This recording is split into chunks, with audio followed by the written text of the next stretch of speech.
What defines the status of an object? Why do some objects hold greater prestige over others, or the opposite?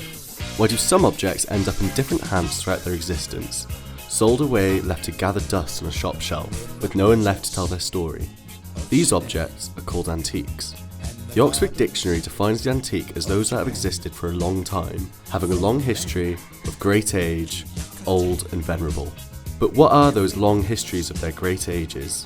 What do they contain, and what stories do they tell? Hit me with your rhythm stick. Hit me, hit me. Je t'adore, ich liebe dich. Hit me, hit me, hit me. Hit me with your rhythm stick. Hit me slowly, hit me quick. Hit me, hit me, hit me.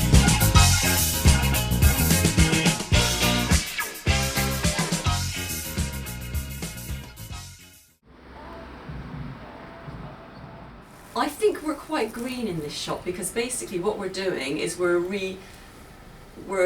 giving them a second life in the way that we're giving them new ownership. So things are, instead of being thrown away, we're actually finding people and places and they're being loved again, basically. So I think it's quite environmentally friendly.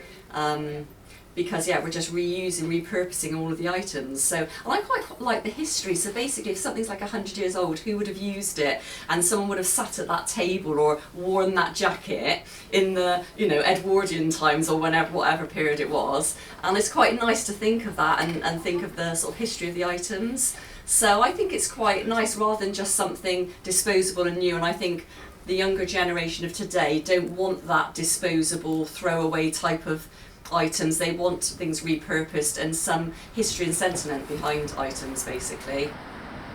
So, let's take a look into the history and sentiment of the cane.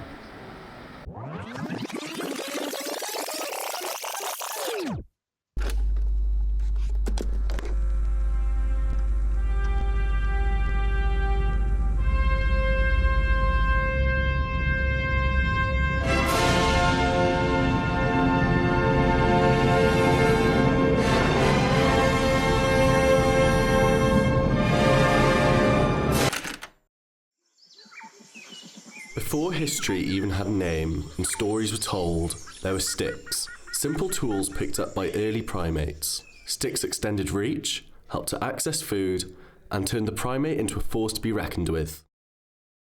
In time, they became more than survival, they became symbols. As humans evolved, so too did the humble stick, into the staff, the sceptre, and eventually the walking cane, a personal extension of strength, wisdom, and command. The common cane is used by humans and various other species to redistribute weight from the hip, knee, or leg, and to provide tactile information about the ground to improve balance.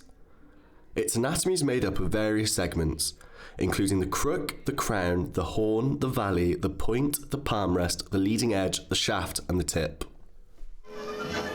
Down at Godalming in Surrey is a farm with a difference. They don't grow wheat or barley, turnips or mangel wurzels.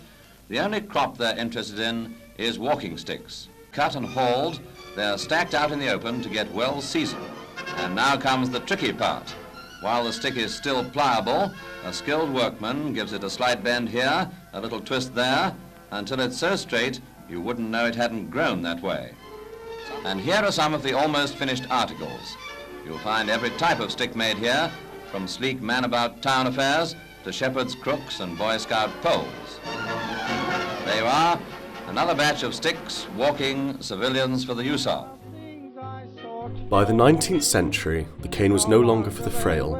It had transformed into a Victorian status symbol, a must-have for the distinguished gentleman. From decorative engravings to coats of arms and jewels, the cane wasn't about support, it was about style and class. Powerful figures embraced the cane's silent authority. Winston Churchill, cane in hand, became an icon of British resilience. The cane had become a badge of leadership and strength. But today, the cane walks a different path.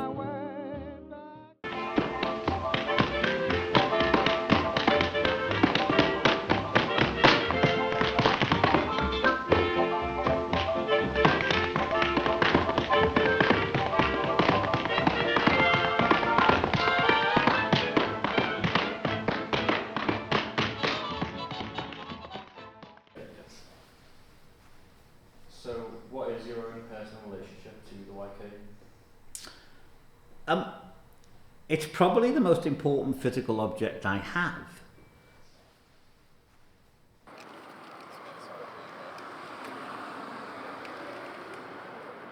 My name is Alan Davis. I live in Bristol. I was born and brought up in North Wales some 61 years ago.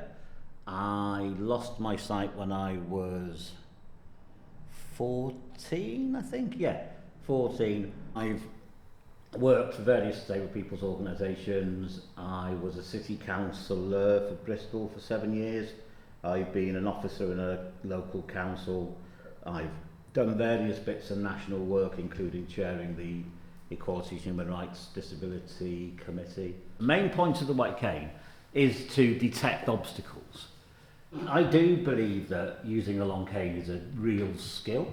I believe I'm really good at it, and I'm proud that I'm good at it. So I regard the white cane as inherently part of me in many ways. I think emotionally you connect to it because of its centrality, because of its core need. Now, what would be fascinating would be to ask people who use walking sticks whether they have the same kind of relationship with their walking stick. What's the time? If you're in a rush or anything. No. We'll be very a few quick, minutes. I promise. That's all right. Yeah, thanks. We're good.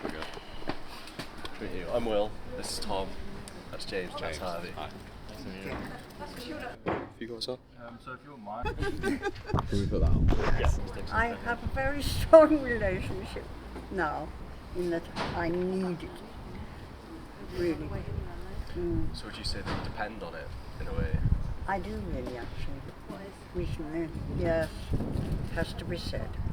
This means everything because it shows other people that I've got sight problems and that I'm not always seeing clearly, so they need to give me space, and especially with the roads it can save my life really. If people slow up and don't knock me down.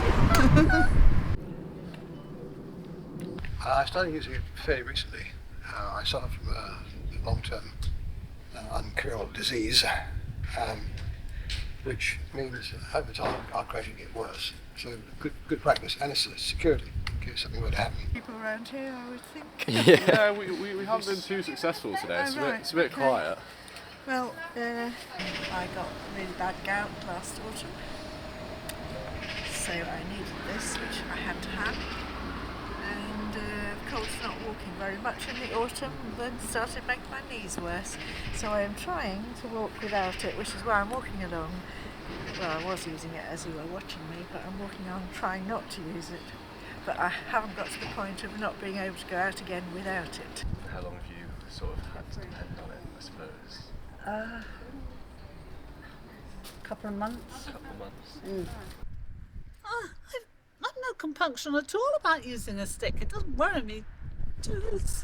I feel very comfortable with it because it's got more advantages than disadvantages. There you are. It keeps me going. Yes. At 86, I need to keep going. I love it, and actually it's got a pair, it's got a twin, and I am told I really ought to bring that as well, but you know, you can't. Want to get rid of it as soon as possible. Have a lovely day. Have a lovely day. Make a good little piece. We'll try. What once was a symbol of status remains today as a necessity to many. Its story has passed through generations, being a crutch to many people's lives. It's been a symbol of power in the bourgeoisie, but too leads the blind, the elderly and the nostalgic. Think of all these items in the shop. Beyond just the cane that we bought, each piece has an element of nostalgia.